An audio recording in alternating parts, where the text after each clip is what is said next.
It's me, OFW Golden Heart.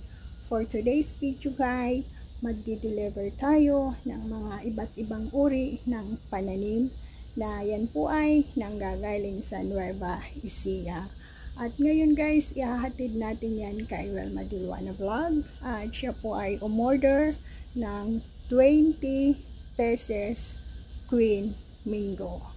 Mayroon tayong mga American lemon, avocado, rambutan. Yan na naman po ang next na shipping natin papunta ng Bicol. Yan po ay maganda sa atin habang nasa ibang bansa pa tayo. Nagkakaroon na tayo ng maliit na naitatayo natin sa ating lugar.